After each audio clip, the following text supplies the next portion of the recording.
ഇക്കാലം നമ്മുടെ സംസ്ഥാനത്തെ പെൻഷൻ തുക വിതരണവുമായി ബന്ധപ്പെട്ടുകൊണ്ടുള്ള വളരെ സന്തോഷം നൽകുന്ന ഒരു വാർത്താ അറിയിപ്പാണ് ഈ സമയം നിങ്ങളുമായി പങ്കുവെക്കുവാണ്.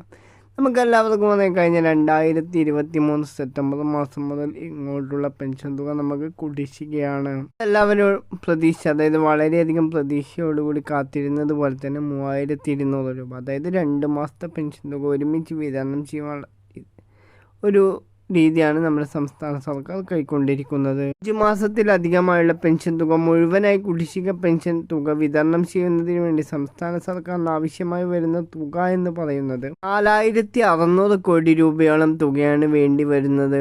ഒരു മാസത്തെ ക്ഷേമ പെൻഷൻ തുക വിതരണത്തിന് വേണ്ടി സംസ്ഥാന സർക്കാർ 775 കോടി രൂപയോളം നീക്കി വെക്കേണ്ടതായിട്ടുണ്ട്. കാരണമെന്ന് പറയുന്നത് 45.5 ലക്ഷത്തോളം വരുന്ന പെൻഷൻ ഗുണഭോക്താക്കൾക്ക് സംസ്ഥാന സർക്കാരിൻ്റെ പെൻഷൻ തുക മാത്രം വിതരണം ചെയ്യുന്ന സമയത്ത് 1600 രൂപ വീതം ഇത്തരത്തിൽ വിതരണം ചെയ്യുന്ന സമയത്ത് സംസ്ഥാനത്തെ 7.25 ലക്ഷം പെൻഷൻ ഗുണഭോക്താക്കൾക്ക് കേന്ദ്ര സർക്കാരിൻ്റെയും കൂടി പെൻഷന് അർഹതയുള്ള ആളുകളാണ്.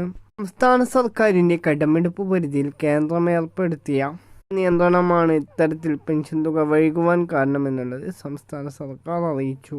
1200 രൂപ വെച്ച് ഓരോ പെൻഷൻ ഗുണഭോക്താക്കൾക്കും 2 മാസത്തെ പെൻഷൻ തുക വിതരണം ചെയ്യുന്നതിന് വേണ്ടി സഹകരണ ബാങ്കുകളുടെ കൺസോർഷ്യം രൂപീകരിച്ചുകൊണ്ടാണ് പണം കണ്ടെത്തിക്കൊണ്ടിരിക്കുന്നത്. അതുകൊണ്ട് തന്നെ ഇനി ഉടൻ തന്നെ 3200 രൂപ പെൻഷൻ തുക വിതരണം ചെയ്യുന്നതിൻ്റെ തീയതി പ്രഖ്യാപിക്കുവാനാണ് കൂടുതൽ സാധ്യത. അത് സംബന്ധിച്ച അറിവുകൾ നമുക്ക് ലഭിക്കുമ്പോൾ തന്നെ നിങ്ങളെ അറിയിക്കുന്നതായിരിക്കും. ആ ഒരു അറിയിപ്പുകളൊക്കെ തത്സമയം അറിയുന്നതിന് വേണ്ടി ദയവായി നമ്മുടെ ചാനൽ സബ്സ്ക്രൈബ് ചെയ്യുന്ന കാര്യം ഒന്ന് പരിഗണിക്കുക. പുതിയൊരു വാർത്തയുമായി വീണ്ടും കാണാം.